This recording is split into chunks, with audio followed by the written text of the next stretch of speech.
Ini juga saya cuma mau bilang bahwa kalau ini berkepanjangan, kita akan punya guncangan pasokan ya, Pastor ya. Ini yang mungkin kita mesti pikirkan betul. Karena kan 40% dari gas alam Eropa itu ya dari Rusia kan. Kemudian bagaimana dia produsen oil terbesar, kemudian bagaimana dia pengekspor pupuk, ini sangat berhubungan juga dengan kita ya kan. Bagaimana juga gandum, bagaimana juga palladium. Kalau Indonesia sedang mengembangkan mobil, otomotif misalnya atau industri, akan berdampak. Tadi juga saya bicara di TVRI misalnya baja kita sudah terdampak. Membangun ibu kota negara gimana kalau baja yang nggak ada misalnya, atau jadi sangat mahal gitu. Jadi kalau saya melihatnya, Indonesia betul-betul harus bersikap bagaimana men-stop ini. Apakah mau menggunakan Soekarno Way, which is bicara di PBB gitu kan, dan minta PBB itu bertindak sebagai PBB, Perserikatan Bangsa-Bangsa gitu. Mampu mereka berdiri adil, tegak mengendalikan siapapun, termasuk Amerika Serikat. Atau nomor 2 mungkin memohon atau meminta NATO menyatakan aja menyatakan aja bahwa dia nggak akan pernah lah naruh Ukraine sebagai bagian dari NATO, iya kan? Dan kemudian berarti ikut campur tangan. Mungkin ini berat ya, tapi pilihannya kan memang berat gitu. Daripada ini sekarang hari ke-13 kalau nggak salah ya, Pastor, udah hari ke-13. Ini akan makin panjang gitu. Dan akibat kepanjangan ini akan semakin tinggi kompleksitasnya. Perundingan itu tidak bisa dengan Ukraina karena menurut saya Ukraina ini banyak hal kita melihat betul-betul kayak puppet gitu. Jadi intinya saya cuma ingin bilang bahwa Indonesia ini memang tidak boleh ada dalam posisi sebagai hakim, ya kan? Karena bagaimanapun negara yang berseteru itu pasti memiliki justifikasi sendiri-sendiri.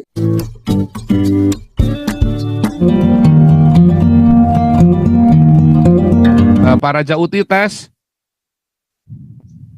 Suara Pastor aman. Oke, udah ready ya. Ini tinggal Pak Putih. Pak Ponto nih belum bisa masuk kelihatannya nih. Nanti kalau Pak Ponto masuk tolong dikasih tahu ya. Soalnya Pak Ponto masih di Papua. Oke, kita akan menyapa dahulu teman-teman di live chat dan di live Zoom. Luar biasa. Malam ini malam yang luar biasa lagi ya. Shalom Indonesia, Shalom Eropa, Shalom yang ada di Afrika, Rusia, Ukraina, dan Mongolia.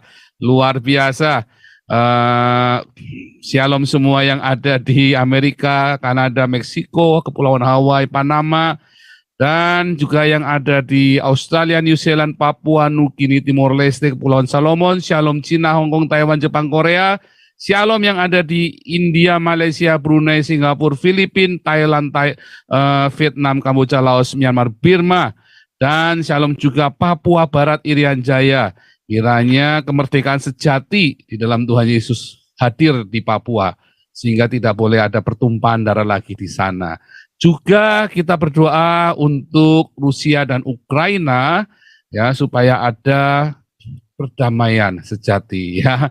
Luar biasa, malam hari ini kita membahas kembali isu perang Rusia dan Ukraina ini tentang isu Islam dan komunis yang dihembuskan oleh pers di Indonesia dan oleh pihak tertentu, ya. Ada yang bilang pasukan Ceknya bertakbir untuk memusnahkan Ukraina, ya. Ada yang mengatakan mengapa Islam Ceknya memihak Rusia karena ingin melawan Amerika, dan segala macam hembusan-hembusan di isu-isu yang dihembuskan oleh media, ya. Nah, hari ini kita ada kembali bersama dengan Ibu Dr. Koni Rahakundini Bakri, ya, dan luar biasa sekali, ya, karena waktunya cuma singkat, kita mau langsung berikan tempat untuk kita mengerti apa sih yang kelanjutannya kemarin, ya, mengapa, bagaimana sekarang, isu-isu apa yang sedang dimainkan oleh Putin dan Zelensky. Karena menarik sekali, ya, di hari-hari ini ketika Putin merasa dia sudah mengklaim kemenangan atas Ukraina, tetapi si Ukraina sekarang malah teriak-teriak sana sini, sekarang ikut mencela NATO dan Uni Eropa. Oke, nggak pakai lama. Kalau Pak Pendeta Jimmy Sun ada, mungkin hari ini skip dulu Pak Pendeta Jimmy Sun, ya, karena waktunya siap banget, ya. Oke, kita langsung dengan Ibu Koni supaya dalam 1 jam ini kita dapat materi banyak sekali supaya kita semua menjadi cerdas di channel Panas Rombongan Para Nabi. Silakan, Ibu Koni, nggak pakai lama deh pokoknya. Oke, selamat malam. Selamat malam. Oke, terima kasih Pastor Chang. Aduh, saya tuh gimana ya, senang sekali selalu gabung. Tapi Pastor, saya mau cepet aja karena dengar Pastor Chang kalau bikin judul kan suka bikin orang deg-degan. Gitu. Oke, saya cuma bilang aja, mungkin kalau saya nggak akan terlalu terjebak ke sana meskipun ada beberapa warning saya, Pastor Chang ya. Ya. Pertama saya ingin bicara tentang bagaimana kasus ini tuh harus kita lihat dari faktor saya melihatnya kok sepertinya ini adalah wujud tentang pembelajaran kita mewujudkan keseimbangan dunia gitu. Itu dulu ke sana ya. Nah, kita tuh mesti clear dulu nih antara kita mau bicara ini karena kan ini kan simpang siur nih. Ada yang bilang invasi, ada yang bilang aneksasi, ada yang bilang demilitarisasi. Kalau saya masih bilang itu demilitarisasi. Karena kalau aneksasi itu adalah memasukkan satu wilayah tertentu, kemudian dia menduduki gitu kan. Sampai hari ini kan nggak ada yang menduduki di Ukraina apa, gitu kan. Kemudian kalau invasi jelas-jelas militer dengan operasi militer perang atau operasi militer selain perang, bagaimana dia kemudian menguasai daerah atau wilayah negara tersebut, itu kan juga enggak, ya kan. Up to this minute saya masih melihatnya sebagai demilitarisasi atau sebenarnya langkah pengurangan senjata. Cuman karena Ukraina itu dari pertamanya ngeyel gitu, kalau aku bilang sih agak-agak pede atau nggak ngeyel, mungkin pede kali ya. Makanya terus maju terus gitu, dan tadinya kita berharap hari satu hari kedua clear, ternyata enggak. Padahal mungkin yang mau dibuat Putin itu adalah seperti era Perang Dunia I ketika perjanjian Versailles dibuat ketika melawan Jerman misalnya memiliki kendaraan lapis baja dan beberapa jenis kapal perang gitu. Atau pengurangan besar-besaran apapun lah alat senjata. Nah, saya tuh juga misalnya lihat beberapa meme ya udah dikirim-kirim, bukan cuma dari faktor yang menganggap ini apa komunis lah atau ini atau itu, tapi memang juga banyak sekali saya melihat dari, kebetulan saya terima dari sisi Ukraine ya, gambar seolah-olah Putin itu memaksa masuk gitu karena mau melakukan apa saja di Ukraine gitu, which is kayaknya menurut aku sih nggak terlalu benar gitu, karena kembali saya harus tegaskan bahwa puncak ketegasan Putin itu mungkin dia udah pada puncaknya dia kesel gitu kan, karena misalnya jaminan hukum tentang warga di mana di Donbas untuk tidak diganggu tidak ada. Kemudian dia tahu betul NATO, USA itu membiayai Ukraine dengan impunitas, dan PBB kok diam-diam aja. Kemudian Rusia juga meminta untuk misalnya Ukraine itu komitmen dong dengan agreement Minsk 1 dan Minsk 2, itu juga enggak. Nah, dan kembali yang kita pernah bahas kemarin kan, dia hanya minta pokoknya apapun mau bikin deh, tapi pokoknya nggak ada NATO di situ kan, hanya itu. Nah, jadi Eropa tuh mungkin membuat Putin marah karena Eropa saat itu menjawabnya seolah-olah mereka memiliki hak apapun gitu untuk melakukan apa yang mereka inginkan. Jadi ini mungkin yang membuat akhirnya kesimpulannya seolah-olah semua opsi diplomatik dari Rusia ya kan itu diabaikan gitu loh. Nah, kemudian kita gini, kenapa saya itu agak harus mengangkat ini ke dalam isu tadi keseimbangan ya? Karena saya ingin ingatkan lagi loh, tiba-tiba itu ya kalau saya pikir-pikir nih, Pastor Zang, ini jangan pernah diam aja dong Pastor Zang, kalau gak ada yang ngomong aku jadi bingung nih. Aku kok lagi tiba-tiba berpikir bahwa sebenarnya tujuannya ini nggak jauh dari Bung Karno loh. Bung Karno itu kan misalnya mendirikan non-blok tahun berapa tuh, tahun 60 ya, 51, 60-50an. Itu kan sebenarnya ingin ada gerakan di mana 120 negara yang ada di PBB itu dari PBB itu dapat diimbangi, dan kita kemudian punya gerakan non-blok dengan ada lahirnya 120 negara. Dan itu sebenarnya prinsipnya adalah memastikan perjuangan itu melawan imperialisme, kolonialisme, kemudian rasisme gitu kan. Dan yang paling penting jangan lupa loh, ditulis oleh Bung Karno besar-besar, melawan kekuatan besar dan politik blok. Jadi menurut saya Indonesia tuh kemarin tuh harusnya abstain loh, karena kalau kemudian kita in favor dalam UN General Assembly gitu kan, itu kita jadi satu blok dengan Australia, dengan Jepang, dengan Myanmar, dengan New Zealand gitu, dan dengan Singapura malah. Kenapa sih kita nggak ambil posisi abstain seperti Bangladesh, Cina, India gitu? Nah, karena menurut saya Rusia ini nggak bisa kita nggak bisa kita main-main karena dia tuh kalaupun di corner seperti apapun dia punya Cina, dia punya Korea Utara, kan?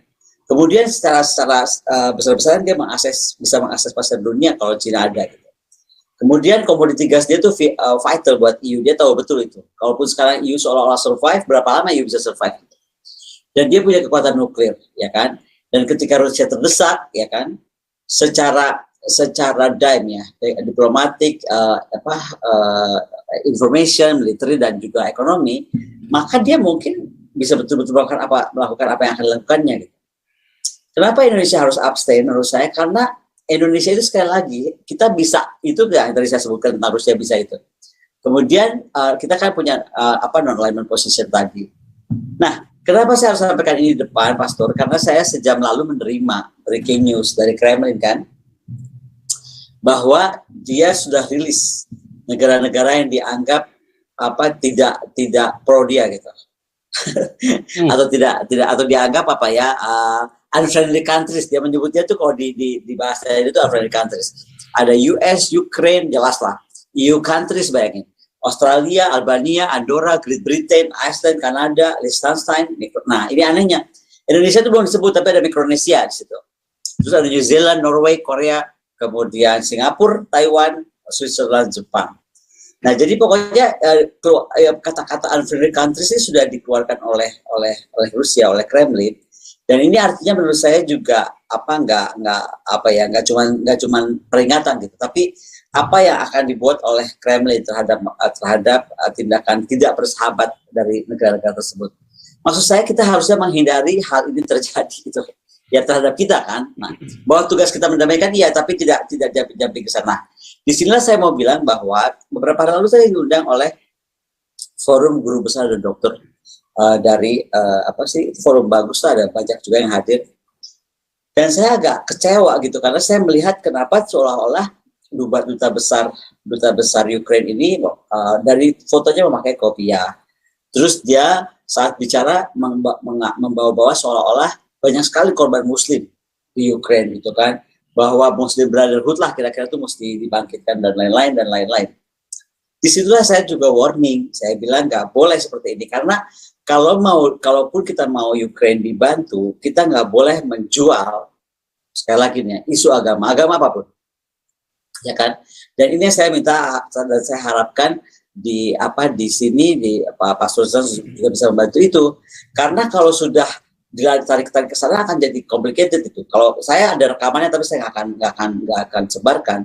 Tapi intinya itu kelihatan banget Taylor gitu loh, Pastor Zan, tahu nggak sih kalau Taylor? Jadi dari awal yang ngomong tuh udah seperti mengarah-ngarahnya ke sana gitu, saling mendukung gitu. Oh iya, saya tadi kagum sekali apa yang Dubes katakan, Dubes itu sangat pro Islam, bla bla bla gitu. Aku jadi darah tinggi kan, langsung aku bilang gak gitulah. Aku harus serah. Itu mungkin kita mesti bantu ya. Kedua, kita mesti betul-betul tahu akar masalah dari Ukraine sendiri yang saya sih yakin betul tanpa Rusia pun dia bisa bubar sebenarnya gitu loh. Karena ketidakmampuan tadi yang kemarin saya sampaikan nggak bisa membangun kemampuan kesatuan nasional dia gitu. Dan hati-hati Indonesia tuh kalau bersikap gitu, karena sebenarnya ini kan selalu dihubungkan ke Crimea gitu. Apapun yang terjadi di Crimea waktu itu tuh ada referendum loh. 96% tuh memilih bergabung dengan Rusia. Ya. Oke. Nah, apa bedanya? Waktu Timur Timur kita disuruh ke Timur Timur, kemudian kita dianggap aneksasi Timur Timur, padahal at the same time Timur Timur waktu itu juga ingin bergabung gitu. Nah, jadi menurut saya kadang-kadang tuh history is written oleh the powerful one gitu.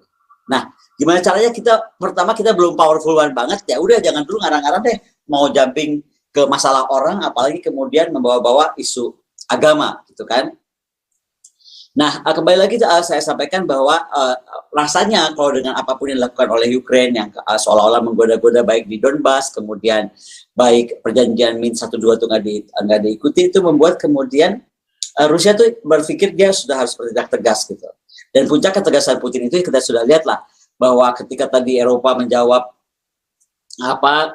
mereka memiliki hak untuk melakukan apapun waktu diminta tidak bergabungnya Ukraine ke NATO. kemudian tidak mematuhi jaminan juga hukum yang disepakati Rusia dengan Amerika pada 1990-an. Maka kemudian mungkin Putin berkesimpulan bahwa kalau gitu Amerika dan kawan-kawan ini menutup semua opsi diplomatiknya Rusia dong, gitu kan. Nah, tambahan lagi, sekarang ditambah sanksi, gitu kalau menurut saya. Terkait sanksi, saya nih termasuk, dan saya rasa dunia juga harus bertanya, apa sih atau kenapa sih beda banget sanksi yang diberikan kepada Putin atau sanksi yang diberikan kepada Amerika dan kawan-kawan? Jadi ada hypocrisy issue, Pak Sozan. Ini yang mungkin mesti kita pedomani untuk mungkin kita clearkan supaya ini tidak terjadi dan dunia bisa kita harapkan seperti yang tadi diharapkan oleh presiden kita atau founding fathers kita. Jadi hypocrisy issue dalam running dunia itu nggak boleh terjadi. Contohnya apa sih?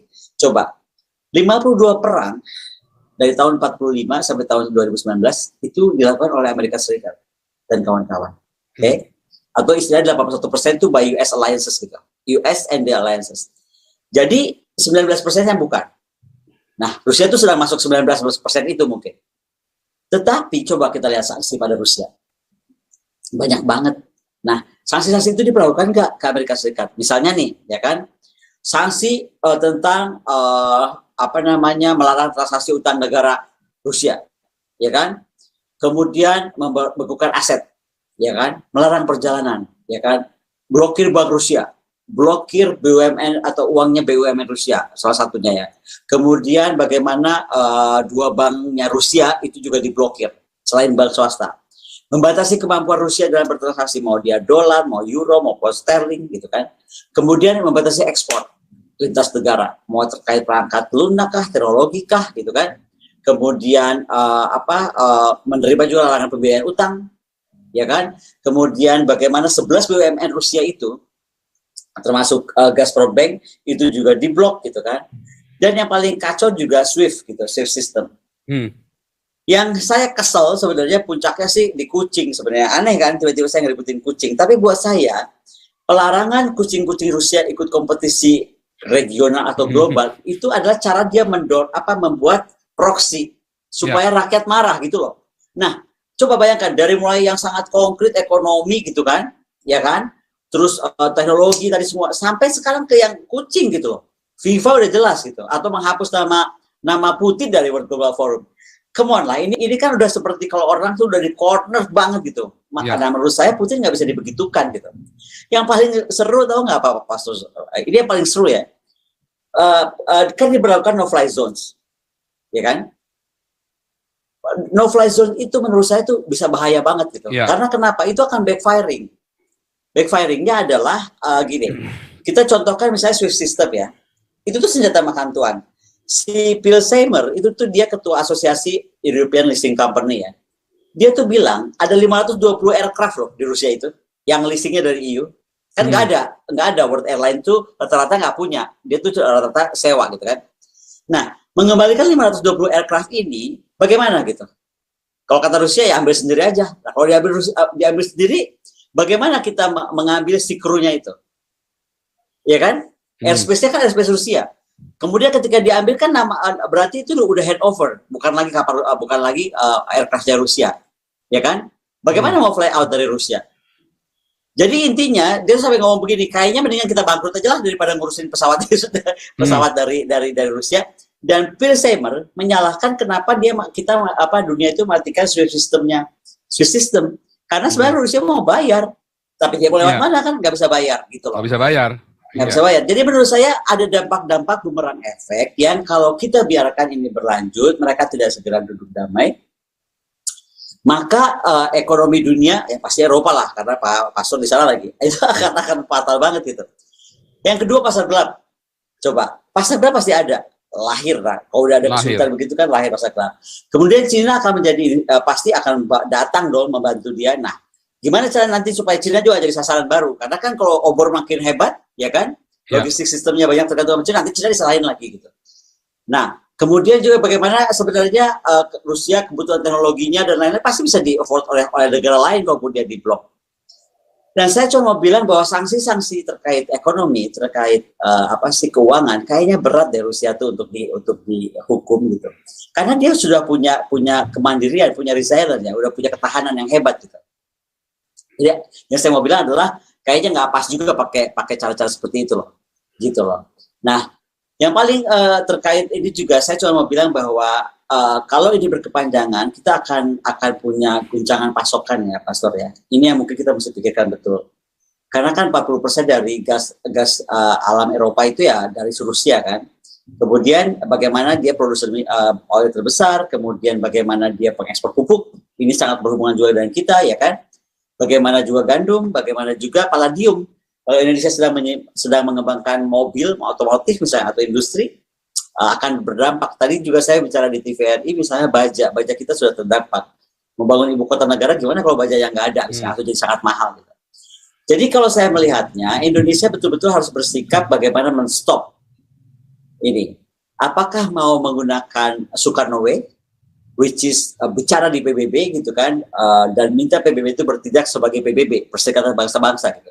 Mampu mereka berdiri adil, tegak mengendalikan siapapun, termasuk Amerika Serikat. Atau nomor 2 mungkin memohon atau meminta NATO menyatakan aja bahwa dia nggak akan pernah lah naruh Ukraine sebagai bagian dari NATO, iya kan? Dan kemudian berarti ikut campur tangan. Mungkin ini berat ya, tapi pilihannya kan memang berat gitu. Daripada ini sekarang hari ke-13 kalau nggak salah ya, Pastor, udah hari ke-13. Ini akan makin panjang gitu. Dan akibat kepanjangan ini akan semakin tinggi kompleksitasnya. Perundingan itu tidak bisa dengan Ukraina karena menurut saya Ukraina ini banyak hal kita melihat betul-betul kayak puppet gitu. Dia tidak bisa menjamin dirinya, makanya kalau Pastor baca sekarang statement-statementnya mulai aneh, nyalain NATO lah, nyalain ini, nyalain itu gitu kan. Dan sebenarnya juga kita harus bicara misalnya PBB ini kan harus menentukan bukan saja Ukraina versus Rusia menurut saya ya, tapi sekarang adalah juga NATO dengan Rusia seperti apa gitu. Jadi intinya saya cuma ingin bilang bahwa Indonesia ini memang tidak boleh ada dalam posisi sebagai hakim, ya kan? Karena bagaimanapun negara yang berseteru itu pasti memiliki justifikasi sendiri-sendiri, ya kan? Rusia nggak akan pernah menyatakan yang melakukan agresi, dia juga ngerti agresi itu dilarang kok. Dia udah dalam piagam PBB. Yang boleh itu adalah dalam rangka membela diri atau self defense. Nah, tapi dari self defense Putin sama. Sebenarnya menurut aku udah bisa masuk dia ke faktor self defense. Sama ketika Bush menyatakan jauh-jauh hari waktu mau attack beberapa negara itu bahwa dia with me or against me, gitu. Ya kan? Nah, dengan posisi mendukung ini dan kemarin ya mendukung di PBB, menurut saya Indonesia tuh akhirnya jadi akan terjebak gitu. Terutama kalau tadi Kremlin sudah bisa menyatakan negara-negara yang unfriendly. Jangan sampai kita masuk sana. So far sih belum. Masih masuk tuh Mikronesia, saya nggak tahu kita dimasukin ke Mikronesia atau tidak gitu. Dan sekali lagi narasi itu bisa berbahaya. Kembali juga saya mau ingatkan aja bahwa posisi Indonesia itu hampir sama. Kalau kita mau lihat, kita hari ini dikelilingi oleh tadi FPDA, oleh The Quad, oleh apalagi AUKUS ya kan. Apalagi ada Prancis sudah masuk kan, belum lagi ada Jerman, ada lain-lain negara, Inggris. Jadi memang kita harus sangat hati-hati. Mungkin pertanyaan saya sederhana aja nih, Pastor. Saya nggak tahu ya. Ini pertanyaan agak berat nih. Sebenarnya pertanyaan saya begini, survival of the world itu lebih pentingkah dibandingkan survival dari NATO dan Ukraine, ya kan? Dan kita mesti milihnya seperti apa. Jadi saya nggak akan tutup ini dengan pertanyaan, karena kalau saya khawatir ini kalau berkepanjangan malah akan semakin membuat masalahnya semakin kompleks. Gitu. Apalagi kalau sekali lagi Pak Pastor, saya nggak suka banget atau anti sekali kalau ini kemudian dibawa atau dilarikan ke isu perang agama atau menarik simpati agama gitu. Saya rasa kita akan semakin terjebak ke dalam masalah yang lebih besar kalau itu kita pilih. Demikian Pastor, saya kira. Bentar, ini sebelum kita lempar ke floor dulu, banyak yang mau nanya. Saya mau nanya nih ya, banyak yang belum mengerti tentunya ya dampak arti dari no-fly zone di Ukraina itu dan dampaknya itu apa sebenarnya? Kenapa Putin itu sampai marah sekali gara-gara ada ancaman mau menerapkan no-fly zone itu kan di atas Ukraina itu kan? Nah itu dampaknya artinya apa dan dampaknya apa? Ya. Okay. Terkait no-fly zone, yang pasti sebuah negara itu tidak mungkin melakukan no-fly zone-nya itu hanya di atas dia aja, gitu kan? apalagi itu Eropa gitu, pasti ada negara lain terkait, ya kan? Nah, semua negara lain yang terkait gitu kan dari mana pesawat itu berada, itu akan di matanya Putin adalah itu sama dengan mereka terlibat gitu. Karena kan nggak bisa mungkin berdiri sendiri. Nah, kalau apalagi dampaknya, misalnya jet tempur dari F-15E-nya Amerika itu sudah di Estonia tuh, itu nggak bisa terbang, nggak boleh terbang, udah pasti itu nggak boleh terbang, ya kan? Terus kemudian kapal, tadi saya cerita kapal terbang sipil pun itu kan, itu menjadi masalah. Kenapa tadi saya cerita lebih detail gitu? Tadi kalau kita mau ambil, ya kan begitu diambil udah jadi bukan punya Rusia. Rusia bisa melakukan apa aja. Krunya bagaimana? Jadi is complex thing gitu sebenarnya tuh. Nggak sesederhana itu gitu. Makanya Putin marah sekali ya, marah sekali. Dia marah sekali dan ya, nggak gara-gara mungkin. itu kan marah sekali kan, jadi kayak jadi overreaktif, kelihatannya overreaktif ya. Putin ini Sebenarnya gara-gara sih no nggak fly zone overreaktif, dia udah kesel aja kali kan, diubun-ubun ya. Udah diubun-ubun. Udah diubun-ubun. Terus Ya. ini ada tanggapan lagi, kemarin kalau saya lihat ada si siapa itu yang politisinya Irlandia itu yang mengkritik habis-habisan Putin disamakan dengan Sionisme kan. Ya, saya baca juga sih. Iya, itu politik Irlandia itu. Terus tadi tertarik sekali ya, kalau ternyata Amerika sendiri kan 52 perang Amerika kan kalian munafik banget. Kenapa nggak ada yang mengkritik Amerika? Ya kan tidak ada yang memveto Amerika, tidak ada sidang Dewan Keamanan PBB ketika Amerika membumi hanguskan Irak itu kan. Termasuk waktu Prancis ya yang ikut membombardir Yaman itu kan. Pokoknya semua negara yang kita sebut tadi ada 52 perang, 81%-nya itu adalah by US dan alliances gitu kan. Apa hukumannya? Apakah pernah misalnya tadi saya bilang dilakukan seperti sekarang melakukan kepada Rusia yang fatal tadi, coba kayak apa pipa itu kan dibangun juga mahal sekali loh, ya kan? Atau kemudian bagaimana misalnya terkait tadi banking, saya nggak habis pikir kok bisa-bisanya semua bank termasuk BUMN, oke lah kalau bank BUMN-nya gitu kan. Jadi padahal gini ya, kalau kita lihat dari cara perang Rusia nih ya, menurut saya Rusia itu sikapnya lebih liberator. Setelah dia bombardment di mana-mana itu, dia langsung memberikan bantuan kemanusiaan. Gitu. Ya kan? Kemudian treatment dia kepada pasukan Ukraine tanpa syarat lagi. Pemberiannya tanpa syarat lagi, itu hebat sekali kan? Betul. Kemudian lihat perhatian dia pada pasukan Ukraine yang tertawan, ya kan? Jadi menurut saya ini ada kelihatan jelas antara jam terbang seorang politisi yang unggul dan ahli strategi, ya kan, yang punya kedewasaan berpolitik dan juga pasti ada kemampuan perang gitu kan, terhadap seseorang yang tadi saya bilang mohon maaf dan segala hormat, it seems like puppet gitu kan. Dia kelihatan jadi bingung sendiri dari ekspresi mukanya udah kelihatan bingung gitu kan. Nah, yang paling aneh misalnya yang ada itu loh, ada baca nggak Pastor yang ada angket 71% rakyat Ukraina setuju tindakan Rusia. Ya, itu kan pernah saya tanyakan kemarin, orang-orang Ukraina nggak ada yang suka sama Ukraina kok, nggak bangga kok dengan presidennya, nggak bangga dengan negaranya. Anak-anak muda-muda Ukraina kan lebih bangga dengan Putin kan, sosoknya Putin kan itu kan alpha male kan. Yang lebih alpha male. Alpha male banget kan, James Bond banget kan gayanya. Iya benar, keren banget.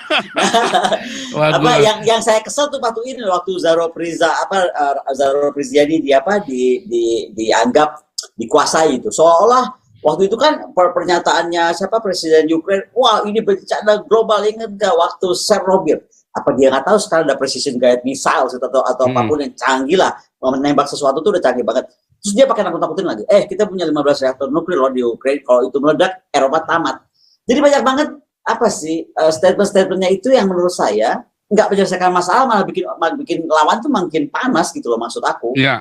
Ya kan? Dan Putin makin bikin buktiin dong. Enggak, gue bisa nembak pas aja, cuman posnya aja misalnya gitu. Malah jadi kayak show senjata kecanggihan. Tapi mau show off senjata juga percuma juga, karena Rusia kan jelas lebih jauh ya di atas itu kan ya. Kan bukan buat Ukraine nunjukinnya. No. This is not about Putin showing it to Ukraine. I don't think so. Ini sepertinya Putin nunjukin ke NATO gitu. Dan karena kan dia tahu berton-ton 300 tonan, berapa baik uang, baik senjata datang masuk gitu. Tapi ancaman itu nampaknya keras sekali ya. Dia sampai siagakan persenjataan nuklirnya disiapkan semua. Artinya si Putin ini benar-benar sudah serius ya. Kalau saya kelihatan. lihatnya udah point of no return. Saya nggak tahu. Ya. Berapa kali saya bilang bahwa dia tuh Point mungkin of no return. pemimpin yang sudah selesai dengan Makanya dirinya. NATO akhirnya nggak jadi berangkat ya. Kemarin sudah siapin, udah kirim armadanya ditarik balik ya. Ya pikirlah Pastor. Kalau dia ini beneran Iya, dia apalagi selesai saya loh, di Pak. Belanda, wah puyeng nih. Negara kecil sekali sapu lewat. Pak, saudara-saudara yang di floor yang mau nanya harus tampak muka ya, supaya Iya, kalau nggak kita tampak muka nggak seru. profesional nih. Oke, Pak Freddy silakan. Ya, Pak Kalau Freddy. nggak usah nanya aja loh, kalau ngasih pendapat juga nggak apa-apa. Ngasih Aku nggak pendapat usah juga, jawab. tapi jangan panjang-panjang kalau pendapat. Kita lagi mau denger Ibu Koni ya soalnya. Silakan Pak Freddy.